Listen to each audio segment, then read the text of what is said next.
Hi, I'm Kendra Corman. If you're a coach, consultant, or marketer, you know marketing is far from a perfect science. And that's why this show is called Imperfect Marketing. Join me and my guests as we explore how to grow your business with marketing tips and, of course, lessons learned along the way.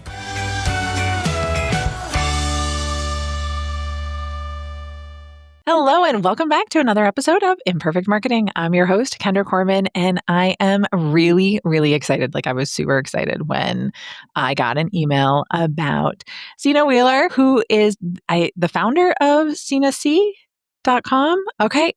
And I just love the fact that you 10x'd your business by writing better emails, which is just amazing. But before we jump into that, why don't you tell us how you got started and what this business is? Yeah, thanks. I'll try to make it brief. It's kind of a long, multi-generational story. My family's been fishermen for, I say 5 generations, but my parents say, probably 500 because my grandfather immigrated from Norway. He learned to commercially fish from his father, who learned from his father, who learned from his father. So we're a fishing family. We live in Washington State and we fish up in Alaska. And my husband's a fisherman because he married in. My dad was a fisherman because he married in. So really, we're sort of a like my mom and I are like fishing wives. We just find the fisherman. So my husband sort of married into this, and he's a fisherman, and so he's been doing that for over 20 years. So we have a long, history of fish. I have a master's degree in food science, and I worked in industry, like regular, normal, non-fish industry. I studied fish and got my master's degree in fish and omega-3 content and all that. But I just worked for like a baked goods, and for 10 years. And so that gave me a lot of I loved it. I worked in a lab. It was very like food science. Like I wore a lab coat. It was very cool. And then I stayed home to, with our third child. And so I'd been home for a couple years and my husband was fishing, and I studied on-board handling techniques compared to sensory. So I'm telling him all, like you have to do this and you have to do that. Like we have literally, and he's catching Copper River, sockeye and king. Like he's catching the best fish on the planet and he's handling it the best you can possibly handle it. And so one day we're on a road trip or going to Thanksgiving and he's on the marketing committee for Copper River, which is like Copper River is a big deal. And I'm going like, you should do this and you should do that and you should market it like this and you should market it like grass-fed beef and it should be special because of this and you blah, blah, blah. And he finally just turns to me and goes, you should. And I was like, no, you should. And he's like, no, you should market my fish. It's the best fish. And you know why. And why don't you tell people? And why don't we just sell it? And by the time we got to Thanksgiving, we told everybody, we're starting a business. It's called Sena C. And the crazy thing is that was Thanksgiving. And by the first of the year, we really did. We started the business and we had it going because he leaves for fishing in the spring. And it was like, all right, well, go catch some fish and I'll sell it on our website. That is just such a cool story. I love that. I love the origins. I love the history. I love the passion. I mean, it truly, you can tell that you're passionate about more than just the company, right? You're actually passionate about the science behind the food and how it's done. And that is so cool. All right. So you started the company and then you started an email list right away? Or Yeah, there's that moment like we got the website going and we literally, we had champagne and we toast ourselves like wow, we really did it. And like we sit there and it's like crickets. I don't know what we expected. Like we just expected that we'd done the hard part and like people would just show up. And we had no idea about marketing. And so I was following an online like class on how to set up everything, right? And thankfully, because we were living very rurally, I barely even had internet. I had to watch the videos like between 8 at night and 8 in the morning and like wake up and watch the videos. I got 3 kids. He's in Alaska. Sometimes I'm like, it's amazing that we pulled that off. But, when you're passionate, you do it, right? And so the biggest thing was like, oh, we didn't do the hard part. That's the easy part. Now we have to get people to come. And part of my program was, she said, set up an email list. And I literally was like, this was 10 years ago. I'm not on people's email list. Now I'm very aware of what they are. I didn't even know what it was. I was like, okay, I just did it literally because step 8, do this. And I'm like, I told my website person, I guess I need an email list. I don't know. So I started sending, and then on the program, like, now start sending emails. And I'm like, okay, there's like 40 people on my list and they're my own friends and family. So I emailed them. So what I'm very thankful for is that I did what I was told and I started emailing them. And those emails were horrible. Well, I just cringed thinking about them, but thank goodness I did that and started where I started. And there was a few friends and family, and they didn't hate me for it. They just like, oh, Sena's so cute, whatever. This is whatever. And it just, was able to keep a little bit of perspective, like, because my list was small, I knew it didn't matter that much, and it allowed me to practice. So by then our list just grew and grew and grew, and it really grew organically, SEO and things like that, I guess, or people told their friends, I don't know, but we did have just steady growth, and I just got better and better at it. And then I started taking courses on how to write things because I realized this is where my sales are coming from right away. Yes, 100%. And I love that you followed direction and that you started an email list. I got an email from someone. So I sent an email a couple months ago now, and it was if I was to start over, what I would do. And one of the things that I would do is I would have started my email list from the get-go rather than just I was very comfortable, right? I was getting referrals, my business was growing. I didn't have a big email list, and I was like, I'm good. I don't really need that. But I made all my clients do it, right? Because I love email marketing and I think that's one of the most effective things. But of course, I didn't do it for my business. So that is just amazing that you did it for yours right from the get-go. And just so you know, my first emails were not so good. My first podcast, I don't even want to listen to those things anymore. Oh my gosh, they were so stiff. And yes, so we all have to start somewhere. And I think that it's good that we do and that we learn and get better as we go. So talk to me about, why do you think email marketing is important to small businesses? It's definitely where I have the best connection with my customers. And because I've been emailing, and because my emails, I've allowed myself to be personal in the emails. Like, this is where I have learned to express myself. I can put it in an email. Like, social media I don't feel connected with my social media audience. I post more content, but I don't feel connected and I don't feel like they know me. But on my email audience, I've talked about my kids and this and that. I have merged a lot because our lifestyle does revolve around fish. You think, how can you talk about fish? I've talked about fish, every week for 10 years and I've got more to say. But I think it's because it weaves our family in so much. And so it's really about the lifestyle, when Rich is coming, when he's going, what our kids are doing, they come out on the boat. But I've also taken on the challenge of, like, my son is a wrestler and my husband's a coach in the off season. So we're like a wrestling family. It has nothing to do with fish. But if that's what I'm doing all weekend, and I got to write an email on Monday, it's like, I would take the challenge of, like, how can I write about wrestling and have a hook, have a transition, make it about fish, because I sell in every single email and there is a link to purchase fish in every email. And I judge every email by how much it sold. That's the point. That's why I'm sending this to you guys. My audience, I'm not trying to act like I'm not selling fish. I am. That's why I sent the email.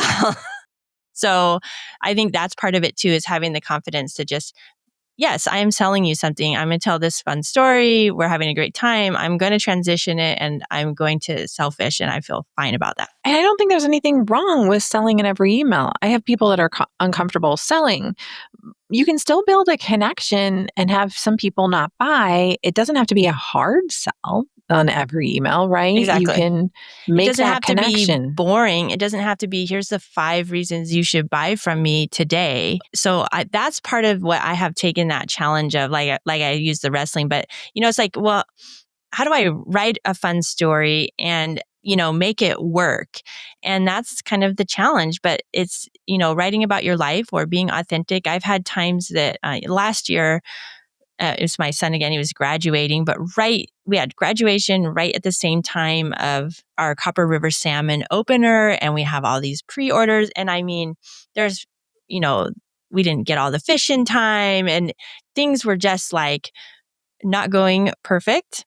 And I wrote this email to my customers and it was like, thank you. Thank you for being patient. Thank you for being the best customers. Like this is a lot and we are doing the best we can. And I appreciate you guys and I appreciate everything. And I had a huge positive response from it. And then I put a link and sold some fish and I sold a lot of fish.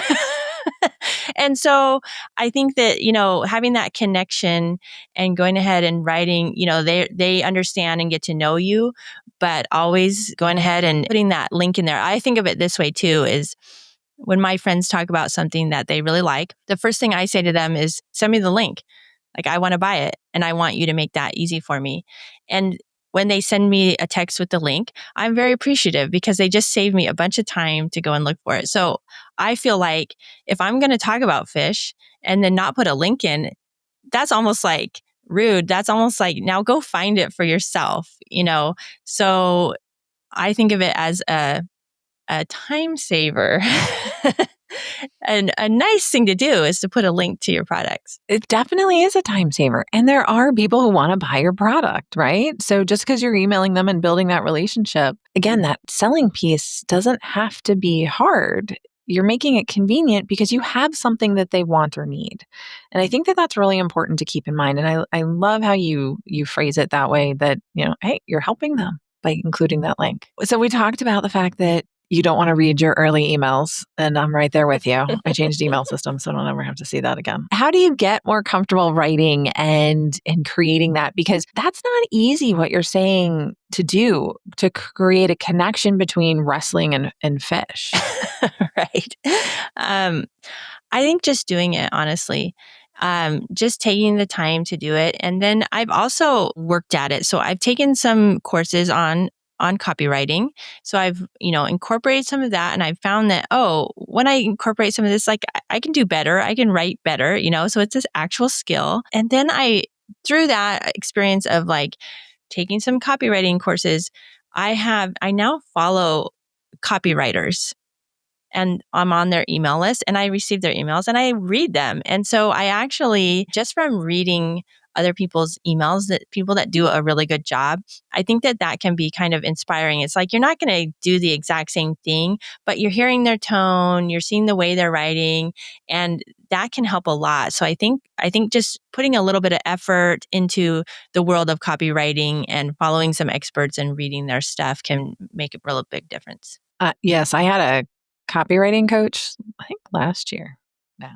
It feels like forever ago, but anyway, last year for a majority of the year. And it was amazing. I mean, I've written my whole life. I actually consider myself a good writer, but I'm sometimes too close to my business. And so I don't make the connections that I should. I don't always sell as much as I should, right? Because it's my business. And so it's different and it's a little bit harder and things like that. And so making that effort, I think, is huge. And figuring out what you like to read, right? What are you connecting with? And then how can you take those lessons and apply them to what you want to do? So I love that. Are there any copywriters that you recommend we follow? I'm Of going course, to blank on their names. Company. So we'll jump have on our a link email there. list, of course. Yes. What's her group is the Shrimp Club, Shrimpers, and I'm trying to think of Laura Belgray. Yes, she's really good, and she sells products of copywriting, and I've taken some of her courses, and she's really good. And just having her style, like you don't want to open with a big paragraph. People are going to look at that and they're just not even going to want to invest in reading it. And that's just the way it is. That looks like work. And so even just putting spaces in and just cutting out some words, you don't need these lengthy sentences. Like people just want to dive right in and have it very digestible. So I think making it really looking for easy to read. When I took Laura's courses, it was all about the red pen. Just like write it and then take most of it out. And that was years ago, like I found that I was taking out my intro paragraph every single time. I actually still write it sometimes. It helps me sit down and go like, um, because I did this last week, now I'm talking to you about this and blah, blah, blah, blah, blah. And then I start writing. And then when I edit, I'm like, okay, yeah, just delete that whole first paragraph. Nobody cares why I'm writing this. Yes, exactly. It's what's in it for me as the reader, right? So they don't necessarily care about the why behind it all the time. So let's talk about growing your list and your revenue per email because you determine the success of an email not by opens or by clicks, but by sales, which I think is amazing. I use Klaviyo. I used to use MailChimp, but either one, you get a number on, I have a link in every one, like I said, and I have a sales number. So I know what's hitting. I can see the title, the subject line and the sales. And so I'm looking back at those and I'm going, what are some of my bigger seller? Obviously when I have something available, sometimes it's just like Copper River's open and, money falls from the sky. And so it's like, sometimes I'm just announcing something. I get that, but there's other times that I can definitely see a message hit with my audience. One of our biggest emails one summer was, everybody talks about limitation. Oh, you got to make it limited and blah, blah, blah. But I sent this email about the biggest salmon run on history, at Bristol Bay. It's not even our river, not where we catch our fish, but it's the biggest return of salmon in the history of recording returns of salmon. That's a huge deal. That means all the sustainability things we're doing are working. It's a really awesome message. And that was my biggest selling email. It wasn't even about our fish, but it resonated with people like, wow, this is awesome. Like I can buy this fish. It's not the last fish on the planet. That's great. So it's understanding what messaging is resonating with your audience. So I think looking back over those emails and seeing what worked and what didn't. So you're really kind of self-teaching yourself with your own stuff. And then also when I'm writing an email and I'm not sure, like I just tell myself, well, I'm just trying something. I'm just going to see, it might not work, but it'll be data. It'll be something I can look at and it's something I can see. So it gives myself a little freedom there. And you send once a week? So I send on Mondays. And that's the other thing. The next easiest way to increase your revenue is just send more emails.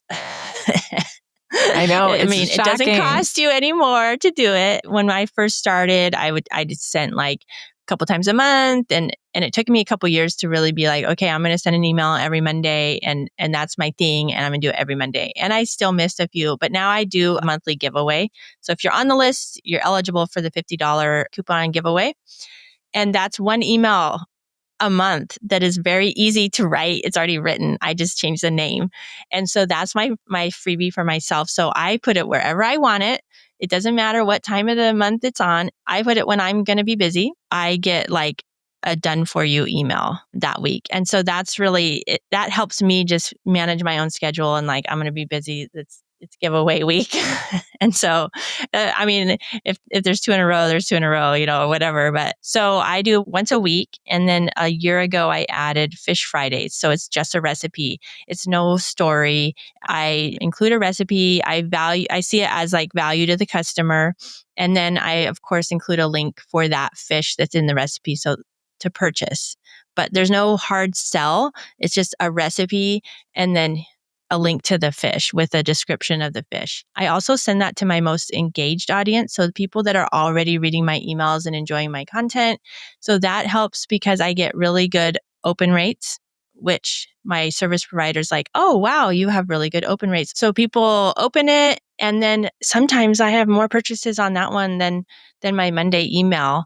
So you're just hitting people when they're ready for the information. They might store it. They might look at it later. They might just increasing it. What that did for me was it allowed me to go from one email a week to 2 emails a week without being much more difficult. Just sending more emails is going to make you more money. Okay. So let me ask you a crazy question. How do you feel when people unsubscribe? I feel nothing. I don't look at it. I don't worry about it.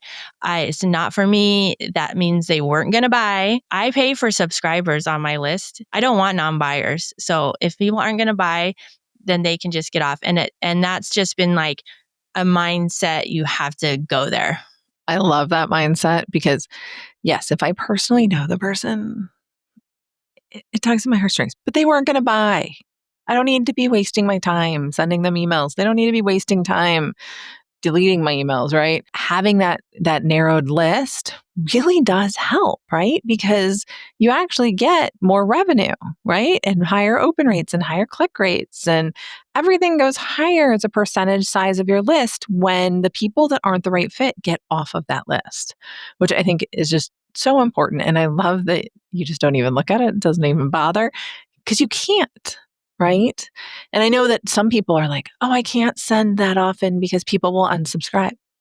So if they really like your stuff, they're going to stay on your list, even if they're like, delete, this week I'm too busy to deal with it, right? The other people they're not going to buy from you. I mean, I sit on people's lists for a long time, and sometimes I unsubscribe because my inbox is overflowing, blah, blah. And I when I make that choice, I'm thinking, I'm not going to buy from I don't need this.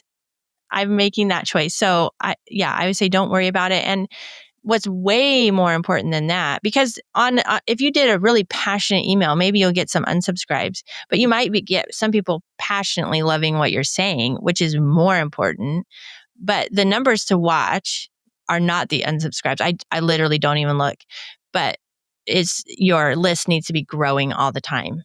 And so you just want those numbers to be going up, whether it's advertising or it's very tied to how your business is doing. So in the background, you just want to make sure your list is always growing, even if it's at a slow rate. Yes, I think that is just so important. And I love the fact that you shared this story with us on how you 10x'd your business with email, because you can do it, right? I mean, you're sending 2 emails a week on fish. And I'm talking about fish. I mean, what a weird topic, right? Like if I can send 2 emails a week about fish.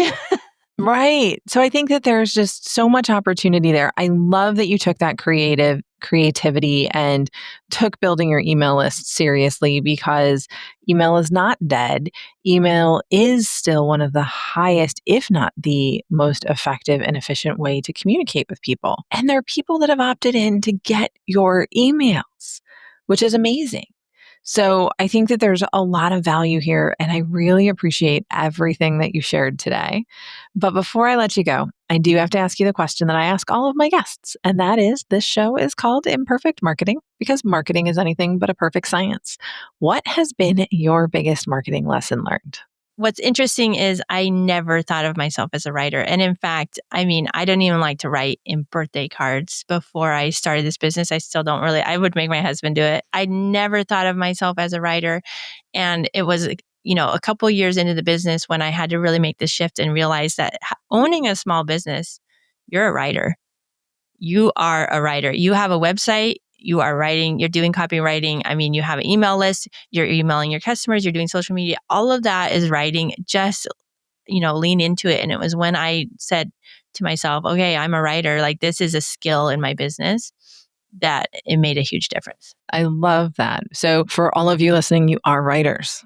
So whether or not you enjoy it as much as you could, sort of not relevant. That's what you do. It's a skill that you need for your business. And so as you identify your audience and you connect with them and build relationships through email, because there's just so much value that you can create with them, and just such a strong relationship you can create with them. Again, I love that you sell in every email. Again, not a super hard sell, at least a link to where to buy your products. Make it easy to work with you if people want to work with you. Right? So just amazing conversation. Thank you again so much for your time. I really appreciate it. I was so excited when I heard that you were available to be on the show. And I think that there's a lot here that hopefully everybody listening or watching got out of it. Until next time, thank you all for tuning in. Have a great rest of your day.